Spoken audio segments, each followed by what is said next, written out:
بسم الله الرحمن الرحيم. السلام عليكم ورحمة الله وبركاته. إن الحمد لله نحمده ونستعينه ونستغفره ونعوذ بالله من شرور أنفسنا وسيئات أعمالنا. من يهده الله فلا مضل له ومن يضلل فلا هادي له. أشهد أن لا إله إلا الله وحده لا شريك له وأشهد أن محمدا عبده ورسوله لا نبي بعده. اللهم صل وسلم وبارك على عبدك ونبيك محمد وعلى آله وصحبه ومن اهتدى بهديه إلى يوم القيامة. قال الله جل وعلا: يا أيها الذين آمنوا اتقوا الله حق تقاته ولا تموتن إلا وأنتم مسلمون. أما بعد. Saudaraku fillah rahimani wa rahimakumullah.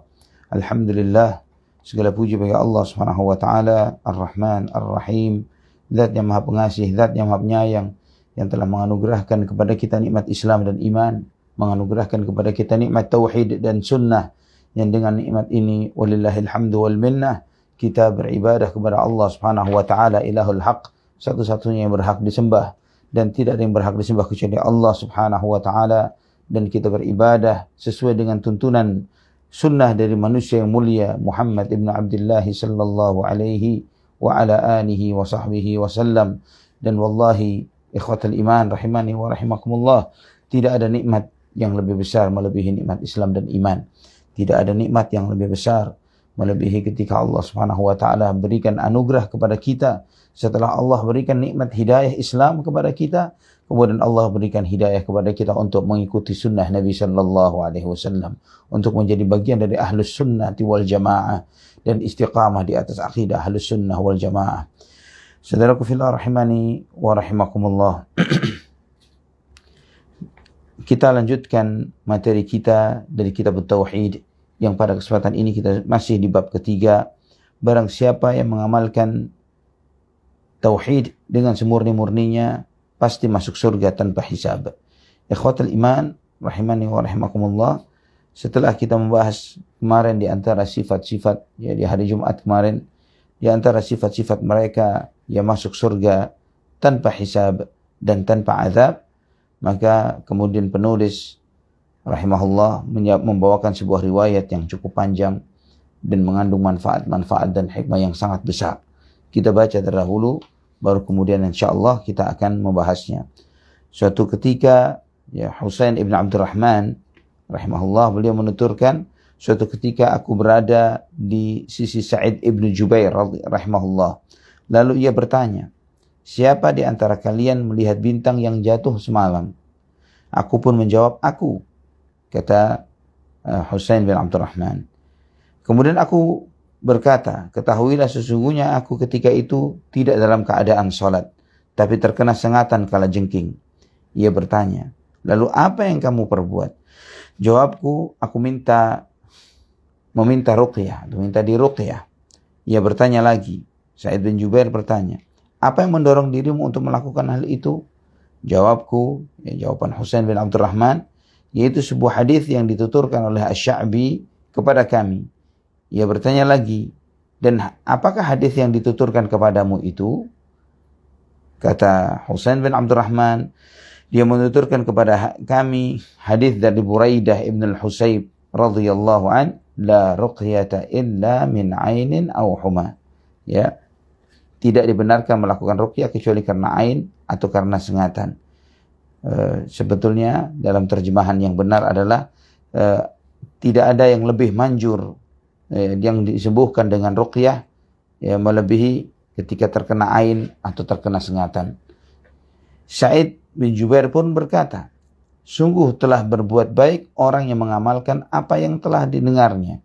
Tetapi Ibnu Abbas menuturkan kepada kami hadis dari Nabi sallallahu alaihi wasallam, bahwa beliau sallallahu alaihi wasallam bersabda, "Uridat 'alayya al-umamu fara'aitu an-nabiyya wa ma'ahu ar-rahtu wan-nabiyya wa ma'ahu ar-rajulu war-rajulani wan-nabiyya laysa ma'ahu ahad.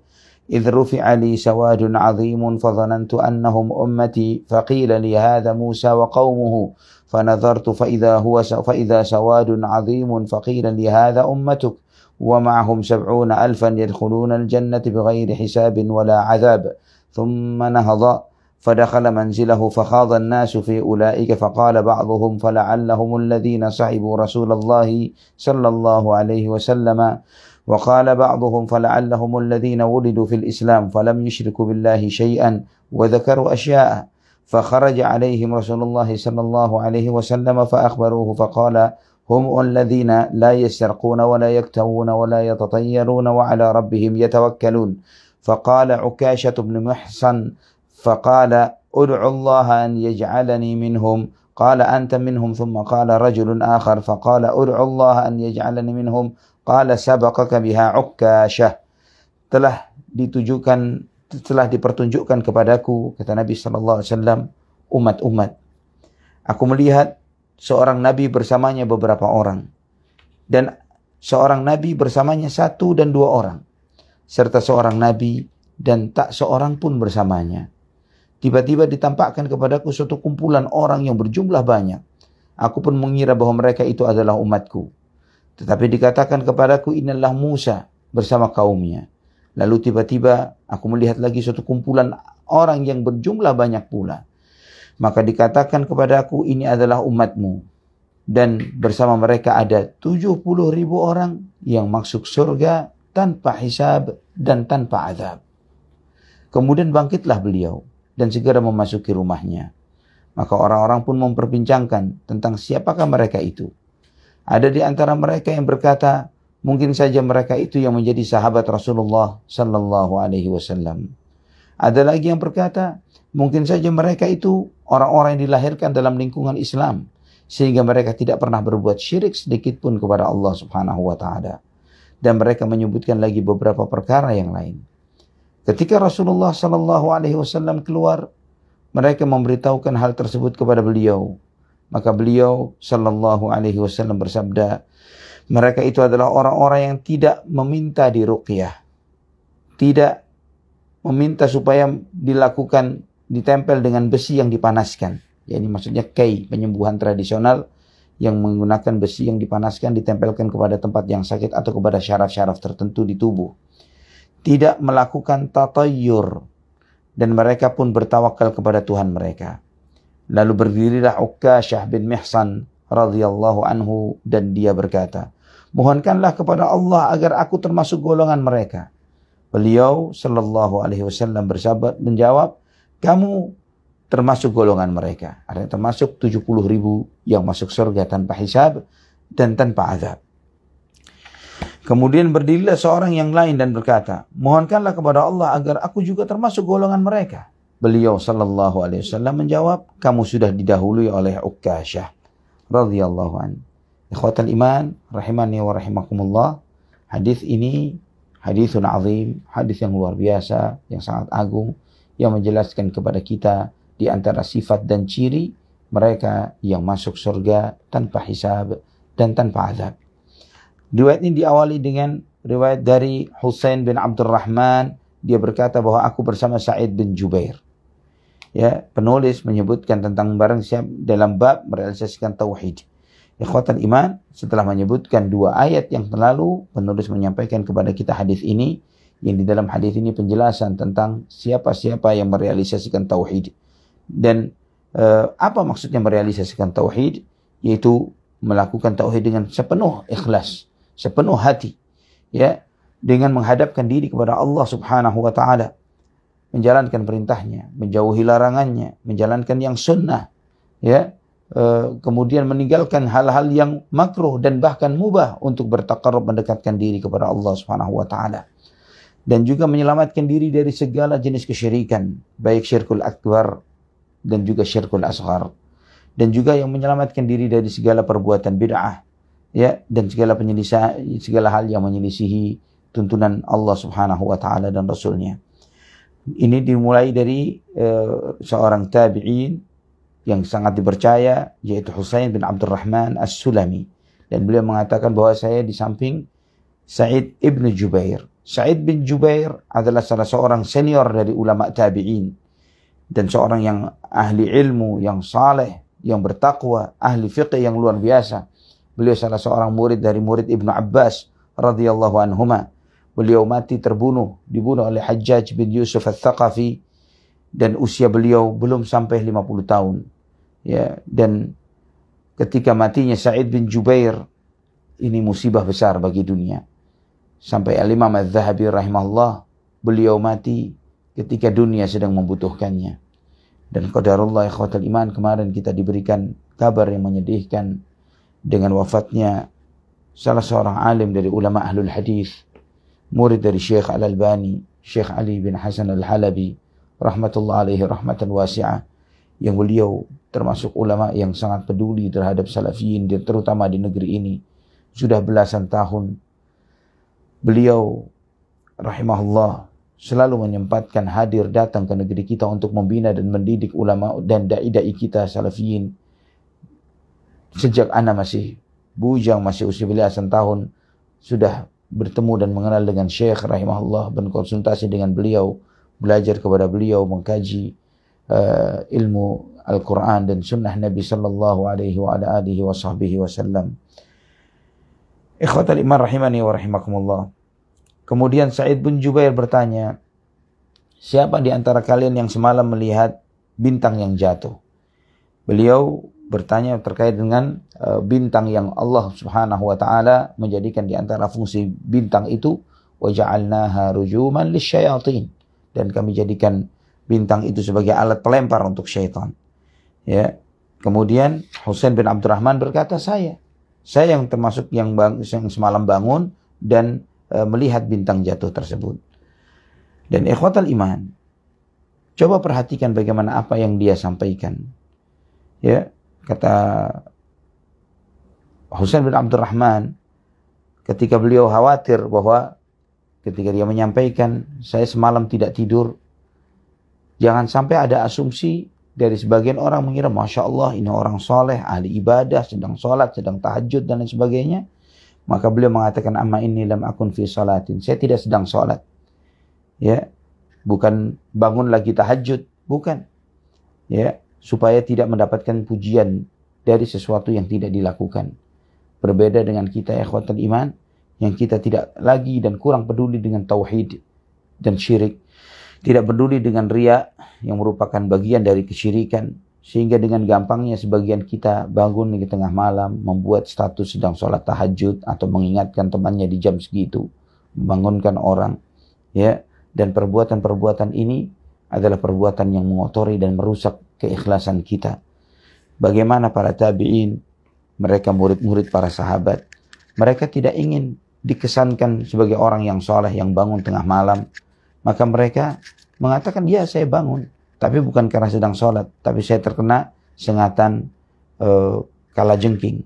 Dia yang menyampaikan bahwa karena itulah yang menyebabkan saya tidak tidur semalam. Kemudian Sa'id bin Jubair bertanya, apa yang kamu lakukan? Apa yang kamu lakukan ketika kamu terkena sengatan ini? Ya, karena memang biasanya orang ketika sakit tertentu, dia melakukan sebuah terapi tertentu. Maka ditanya, apa yang kau lakukan? Maka kata Abdurrahman bin Husain, saya meminta untuk diruqyah.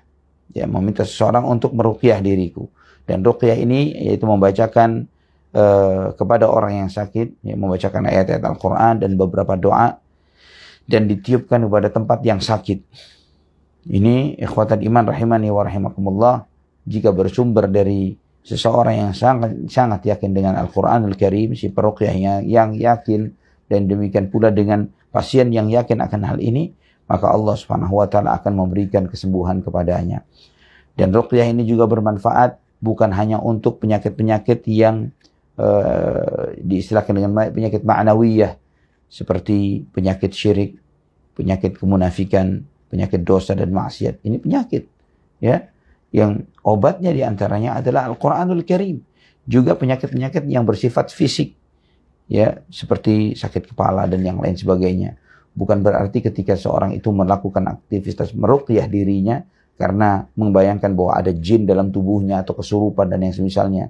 Tidak, bukan sekedar untuk itu ikhwatal iman, namun juga untuk hal-hal yang bersifatnya penyakit fisik, mungkin Anda flu atau pilek atau demam atau apa. Ruqyah itu adalah salah satu hal yang manjur untuk kita manfaatkan untuk berobat.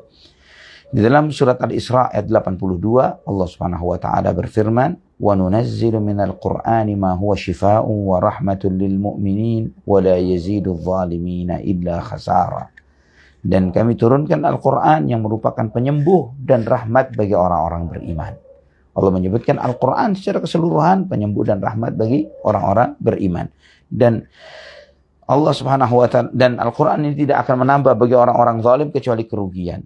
Maka ruqyah ini disyariatkan ikhwatal iman rahimani wa rahimakumullah. Nabi sallallahu alaihi wasallam meruqyah dan Nabi sallallahu alaihi wasallam pernah diruqyah ketika beliau terkena sihir, diruqyah oleh malaikat Jibril alaihi salam.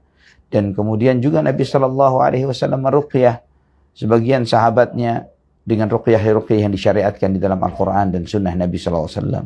Ya, antum bisa membacakan Al-Fatihah dan Mu'awwidzatain, Qul a'udzu birabbil falaq dan Qul a'udzu birabbin nas. Kemudian Sa'id bin Jubair bertanya, kenapa engkau meminta diruqyah? Nah, ini kita perhatikan bagaimana adab para ulama salaf. Jadi, jika ada sebagian orang yang mengeluh karena sebagian aktivis dakwah atau talibul ilm pada saat ini, mereka selalu bertanya, dalilnya apa? Dalilnya apa? Kok sekarang sedikit-sedikit minta dalil, sedikit-sedikit minta dalil? Kita katakan bahwa ini bukan orang belakangan atau orang sekarang. Para ulama salaf terdahulu pun melakukan hal yang seperti ini. Ya, Sa'id bin Jubair rahimahullah, ketika dia melihat Abdurrahman bin Husain melakukan hal ini, dia bertanya, apa yang menyebabkan kamu melakukan ini? Apa dalilmu? Ya, engkau minta diruqyah. Ini menunjukkan ikhwatan iman rahimani wa rahimakumullah bahwa para salafun salih terdahulu mereka tidaklah beramal kecuali dengan dalil. Yang mereka tanya dalilnya, apa yang mereka jadikan sebagai rujukan dan hujjah di dalam bersikap, di dalam melakukan suatu tindakan. Mereka tidak akan berani mendahulukan sesuatu melebihi apa yang telah ditetapkan di dalam Al-Quran dan Sunnah Nabi Sallallahu Alaihi Wasallam, terutama dalam permasalahan pengobatan. Kenapa? Karena seseorang yang sakit selalu berupaya berharap untuk sembuh. Dia ingin sembuh. Dan seringkali karena harapan sembuh ini, seseorang yang sakit mencari sebab-sebab yang walaupun sebab-sebab itu tidak disyariatkan. Ya, maka dalam riwayat ini, Sa'id bin Jubair rahimahullah, beliau bertanya, apa dalilnya kamu minta diruqyah ini? Karena jangan sampai, ikhwatal iman rahimani wa rahimakumullah, seseorang karena dengan ambisi ingin kesembuhannya, kemudian dia datang ke sana kemari, mencari wadah ahli, seorang pengobatan alternatif, bisa mindahin penyakit ke telur misalnya, bisa mindahin penyakit ke kambing, ya, bisa melakukan operasi tanpa alat dan tanpa anestesi dan yang lain sebagainya, seperti asumsi sebagian orang yang ada di zaman ini. Mereka datang kepada agen-agen jin dan syaitan ini, ya, agen-agen jin dan syaitan, para dukun dan pendusta-pendusta ini. Mereka melakukan segala aktivitasnya yang mereka ini didukung oleh jin dan syaitan yang bersama mereka, yang bekerja sama dengan mereka. Maka mereka mungkin merasakan atau mendapatkan sebagian dari rasa kesembuhan, tapi wal'iyadzubillah, dia telah menggadaikan akidahnya, telah menggadaikan tauhid. Apa artinya sembuh tapi menjadi seorang musyrik? Wal'iyadzubillah. Maka jawab Abdurrahman bin Husain, yaitu yang menjadi dalil saya adalah sebuah hadis yang disampaikan oleh Asy-Sya'bi. Ya, ini yang menyampaikan tentang sebuah hadis yang disampaikan oleh Asy-Sya'bi, yaitu Amir bin Syurahil, seorang imam besar dari ulama tabi'in, di antara imam-imam tabi'in. Kemudian ditanya oleh Sa'id bin Jubair, apa yang sampai kepadamu dari hadisnya Asy-Sya'bi? Yaitu Asy-Sya'bi menyampaikan kepada kami sebuah hadis dari Buraidah ibn al-Husayb. Buraidah ibn al-Husayb al-Aslami, adalah salah seorang sahabat Nabi sallallahu alaihi wasallam, ya radhiyallahu an.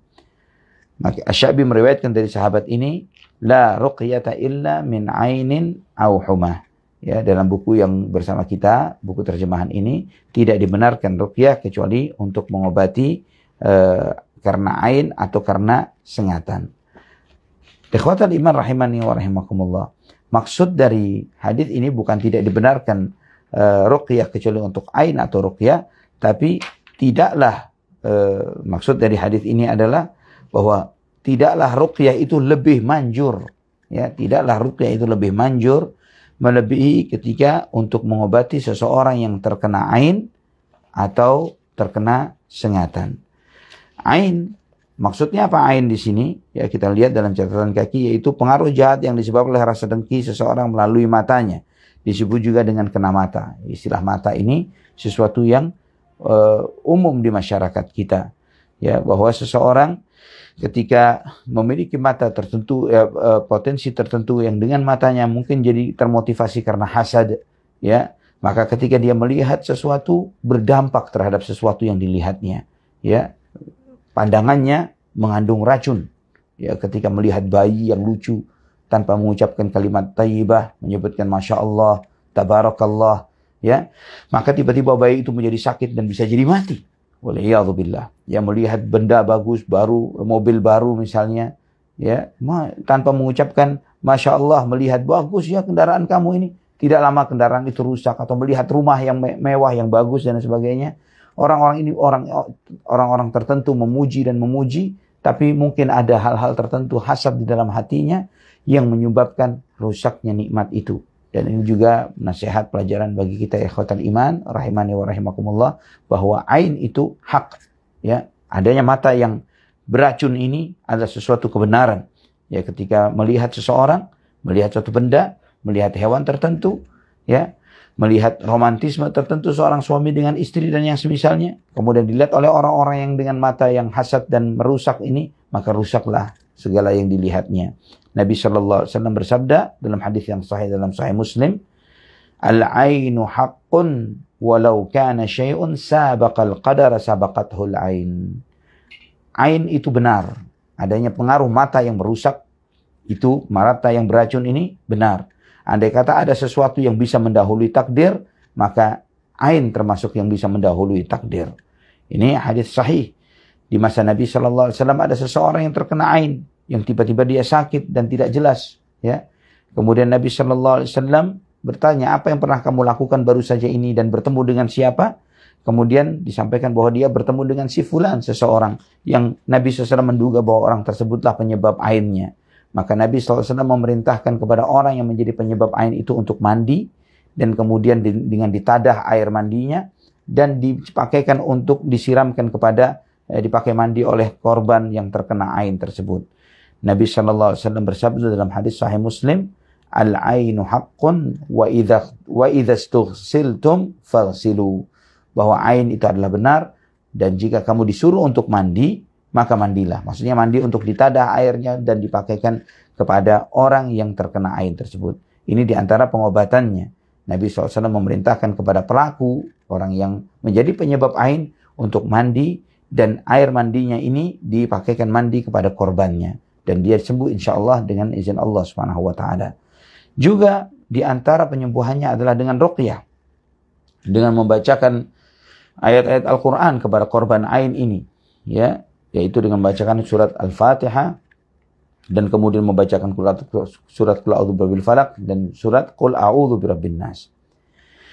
Huma adalah sengatan kalajengking. Ikhwatal iman rahimani wa rahimakumullah. Hadis ini sebagaimana tadi telah dijelaskan, bahwa maksudnya adalah bukan seperti yang ada dalam buku terjemahan kita. Tidak dibenarkan melakukan ruqyah kecuali karena ain atau karena sengatan. Karena para ulama yang mensyarah hadis ini tidak menerjemahkan atau menafsirkan seperti itu. Sebagaimana disebutkan dalam syarah Sunan Abu Daud, Aunul Ma'bud, syarah Sunan At-Tirmidzi, Tuhfatul Ahwadhi, ya, dan yang lainnya.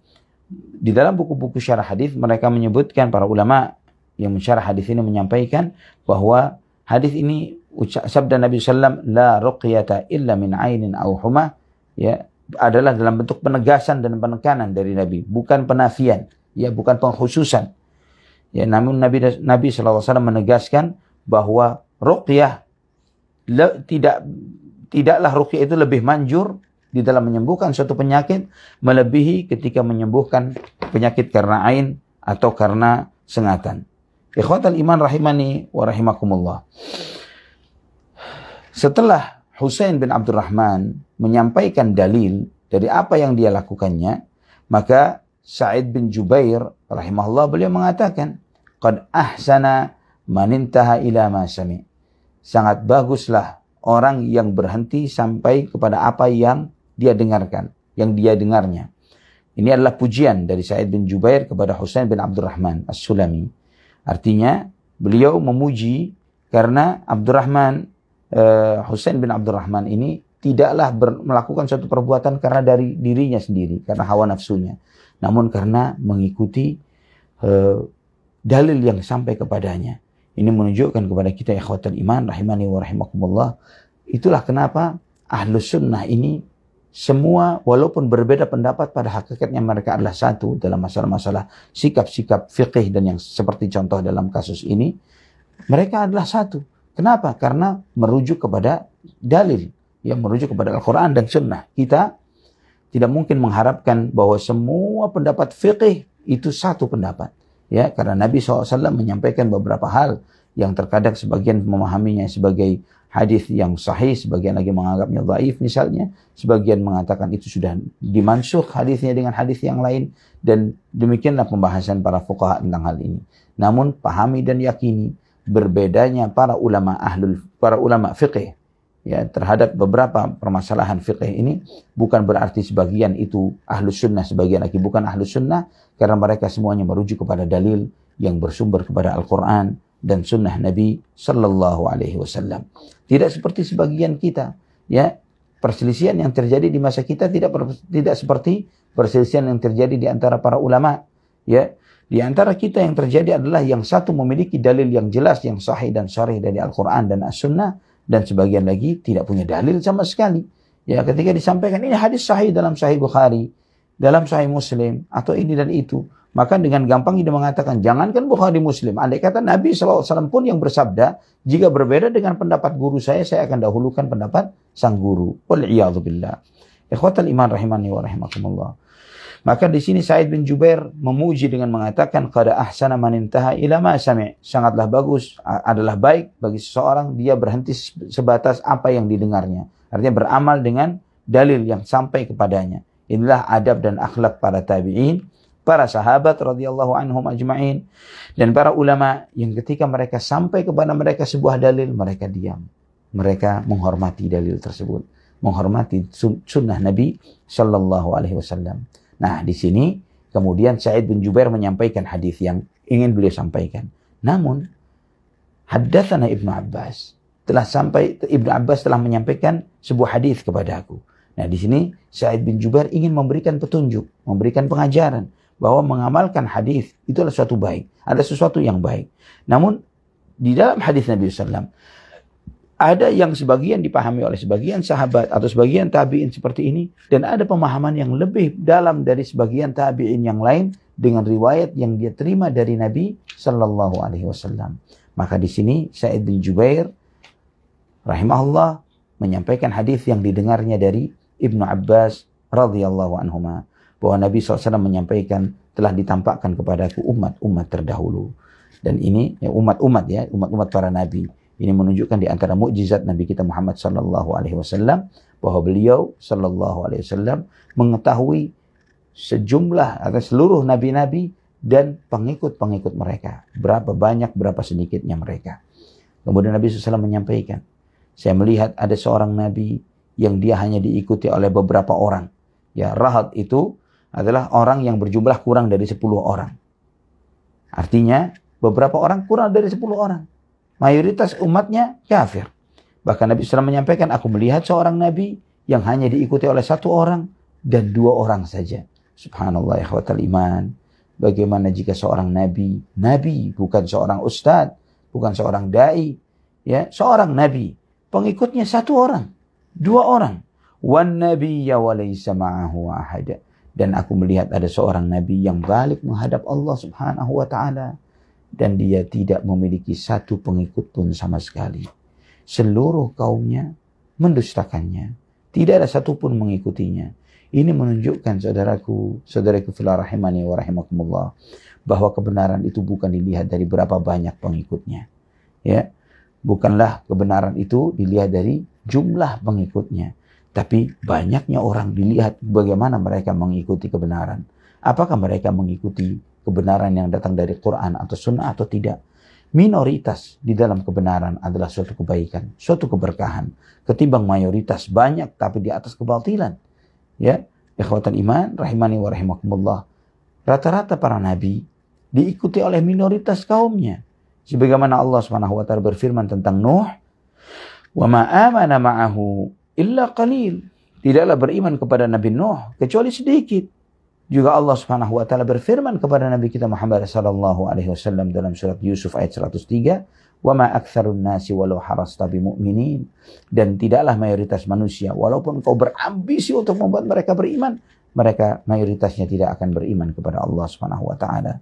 Juga Allah menegaskan dalam surat Al-An'am ayat 116, "Wa in tuti' aktsara man fil ardi yudilluka an sabilillah iyattabi'una illa adh-dhanna wa innahum illa yakhrusun."